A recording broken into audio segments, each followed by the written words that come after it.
Bienvenidos al módulo de cartas generales. Les saluda la licenciada Isabel Ramírez. Hoy abarcaremos la lección número 16 que corresponde al estudio de la epístola de 1 Pedro. Antes de comenzar, te invito a orar. Amado Padre, damos gracias por este tiempo precioso que tú nos prestas. Agradecemos, Señor, por la misericordia que has tenido con nosotros al estar en este lugar y poder compartir de tu palabra. Bendice la vida de todos aquellos que escuchan esta lección, Padre amado, y permítanos a todos poder apreciar estas palabras, Señor, como el oro puro, Padre Santo, en nuestros corazones. Siempre, Señor, apreciando tu palabra como una joya valiosa. En el nombre de tu Hijo amado Jesús estamos muy agradecidos, Señor. Amén. El énfasis que hace esta primera epístola, ¿no? El sufrimiento a causa de la justicia. Pedro nos recuerda que si nosotros estamos en este camino, debemos esperar el sufrimiento a causa de la práctica de la justicia, tal como Cristo lo hizo. Los creyentes deben someterse al sufrimiento injusto, de la manera que Cristo lo hizo. Vamos a subrayar eso. Cristo sufrió por nosotros para librarnos del pecado. El pueblo de Dios debe vivir rectamente todo el tiempo, pero especialmente frente a la hostilidad. Nuestra esperanza para el futuro está basada en la certeza de la resurrección de Cristo. Y esto vamos a poner énfasis en esto, porque en aquel tiempo ya las personas que estaban siendo perseguidas, líderes, algunos rechazados por compartir las palabras que vienen por parte de Dios, entonces se sienten afligidas y no entienden por qué ellos están sufriendo, y algunos están levantando las manos y retirándose. Por lo tanto, este es la carta que anima a todo el pueblo a poder continuar a pesar del sufrimiento. Pero nos recuerda 4 puntos. Aún frente a la adversidad, nosotros debemos seguir siendo bondadosos, puesto que somos llamados, ¿no? Fuimos llamados a la luz. Entonces debemos de continuar con este camino, recordando que nosotros somos llamados a la luz. No solo debemos aguantar el maltrato, ¿no? Sino debemos de entender que este va a ser solamente un momento, va a ser temporal, no va a ser eterno ese sufrimiento. Debe ser nuestra identidad como personas pacíficas, el buscar soluciones a pesar de estos tiempos críticos. Entonces, esta carta es escrita por parte de Pedro para animar al pueblo. Tenemos una esperanza viva, y esta esperanza viva se va a mostrar a través de toda esta estructura dividida en 2 partes. La primera, una doctrinal, y la segunda, una parte práctica. En la doctrinal vamos a rescatar la obediencia en la verdad, ¿no? Obediencia en verdad. Nosotros debemos de desechar toda malicia, acercándonos siempre al Padre y recordando que somos ahora linaje escogido. Y en la parte práctica recordaremos la sujeción como personas que creen en Cristo como su Señor y Salvador. Nosotros debemos mostrar esta actitud ante todo. Por eso se refleja en la parte práctica. Debemos ser obedientes con nuestros amos o con nuestros jefes. En la casa también nosotros tenemos que ser obedientes, siempre mostrando la obediencia. En caso de que algo no vaya conforme a lo que nosotros creemos también, que es ir en contra de Cristo, no significa que debemos de rebelarnos, sino también mostrar nuestra conducta, y eso hará que muchas personas cambien y vean en nosotros personas nuevas.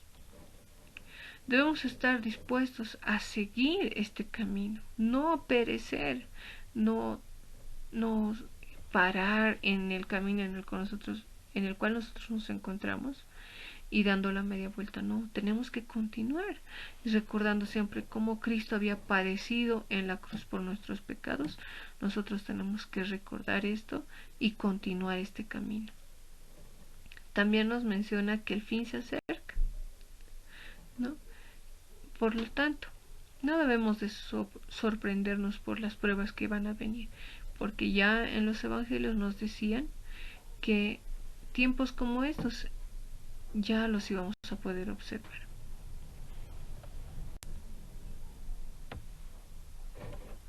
También vamos a recordar, en este tiempo los romanos estaban devastados, no estaban devastados, estamos hablando después de que Roma arde. Los romanos estaban devastados por el suceso. Su cultura, su ciudad, después de todo este incendio, parte de su cultura es afectada y la ciudad también. Los elementos religiosos, sus grandes templos, reliquias y aún sus ídolos, todo esto es afectado por las llamas, consumido en su mayoría.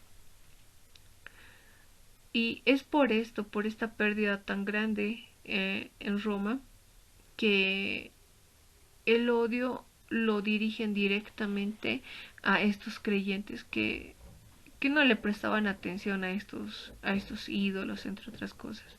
Las consecuencias, creen que sus deidades habían sido incapaces de lidiar con esto, ¿no? Con esta pena. Las personas también se veían sin casa, sin esperanza, y muchos habían muerto a través de este evento. Entonces, centran ese resentimiento amargo en contra de los cristianos, ¿no? Redirigen esa hostilidad hacia los cristianos.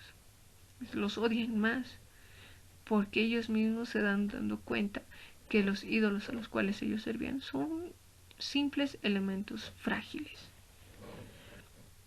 Los cristianos ya eran odiados, esto no era algo nuevo, porque estaban asociados con los judíos y porque eran vistos como personas hostiles a la cultura romana, o sea, personas a las que no les agradaban las prácticas que hacían ellos.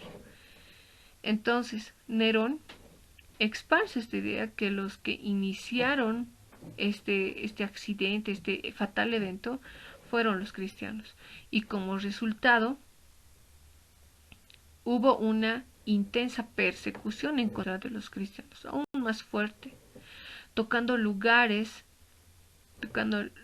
al norte de las montañas, como Ponto, Galacia, Capadocia y Asia, que son prácticamente las personas a las cuales se va dirigiendo esta carta. Impacta a los cristianos a quienes Pedro llama peregrinos. No, nuevamente nos hace recuerdo de la palabra peregrinos.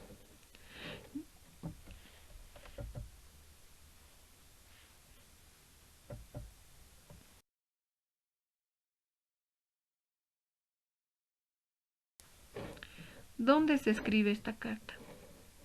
¿Dónde se escribe esta carta? La idea de la escritura de esta carta fue en Roma, pero utilizaban un código el cual era Babilonia, para identificar a Roma nuevamente como esa ciudad de pecado, ¿no? Babilonia. Pero ese lugar era demasiado oscuro y no hay razones para pensar que Pedro llegó a estar allí, ¿no? Que sería al norte de Egipto. Babilonia también era sinónimo en Mesopotamia, pero sería muy poco probable que Pedro y Marcos Silvano estuvieran en ese lugar, que más bien era pequeño y distante al mismo tiempo. Por lo cual, nosotros referimos Roma porque era utilizada esta ciudad con un código, entre ellos Babilonia, ¿no? En tiempos de persecución, Roma era Babilonia. Los escritores eran más cuidadosos de lo normal para no poner en peligro a los cristianos al identificar el lugar exacto. De acuerdo a algunas tradiciones, Pedro siguió a Santiago y a Pablo y murió como mártir cerca de Roma alrededor de 2 años después de que se escribe esta carta. Y así podemos ver que él había escrito esta epístola cerca del fin de su vida. La carta fue encontrada y que la iglesia fuera perseguida. Por esa razón, pudo haber escondido el lugar bajo la palabra código Babilonia,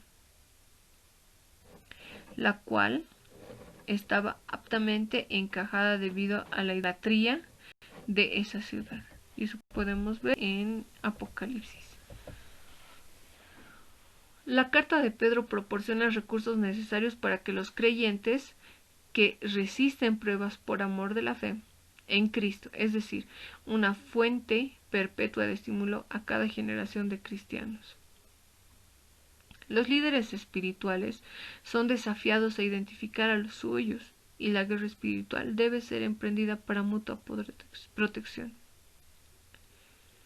Pedro comienza su carta de una manera emotiva, recordándole a sus lectores de su propia confianza y experiencia.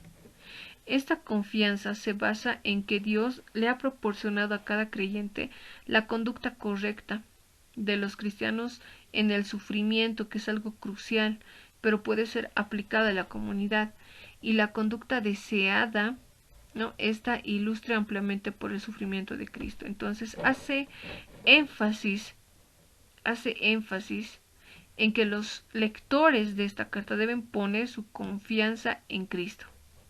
Pongan su confianza en Cristo. Recuerden que al principio ustedes tienen su confianza. Tienen que volver esa confianza. Esa confianza que es proporcionada a cada creyente por parte de Dios.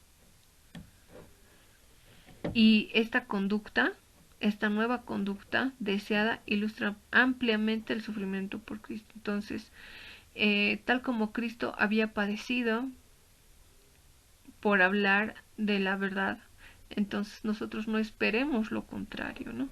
Los cristianos deben servirse el uno al otro y usar sus dones espirituales y alentarse entre sí con actitudes sanas.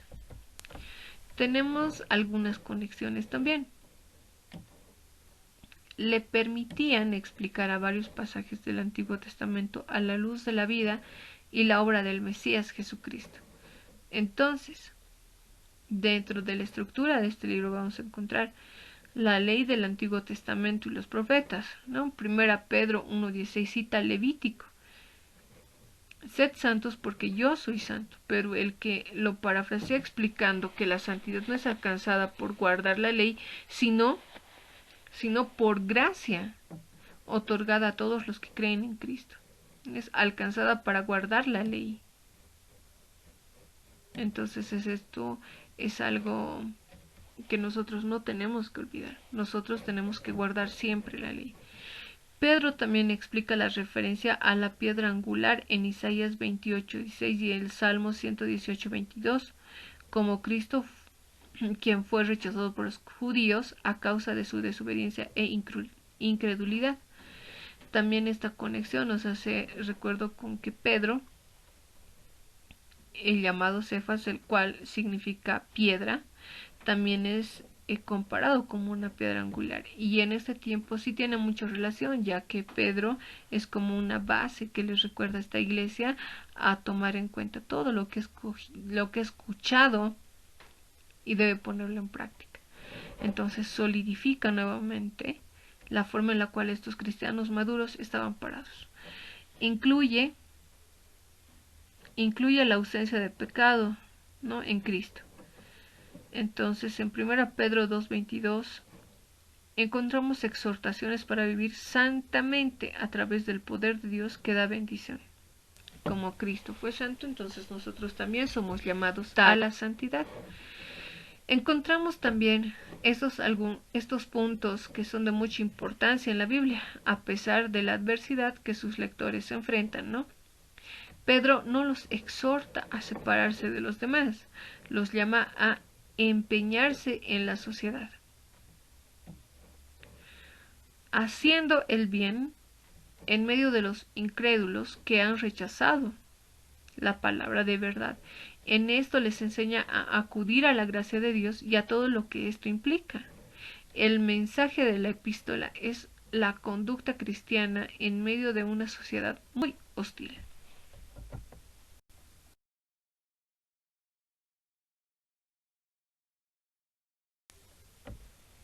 el carácter de Dios a través de esta epístola. Debido a que los cristianos a los que está dirigida esta epístola viven bajo una terrible persecución, Pedro les instruye a identificarse con los sufrimientos de Cristo, ¿no? Entonces, Dios es recto, Dios es fiel, Dios es misericordioso, Dios es paciente. Entonces, ¿qué les dice? A través de esta carta nos recuerda que nosotros también tenemos que manejarnos de forma recta, recordando la palabra y las leyes que fueron dadas desde un principio. También tenemos que mantenernos en fidelidad. Debemos actuar con misericordia, siendo pacientes todo el tiempo y recordar que tal como Dios es santo, nosotros tenemos que mantenernos en santidad. Debemos de actuar con justicia, siendo justos en todo momento. Y vamos a recordar también que Dios es accesible, que Él escucha y ve todo lo que está ocurriendo.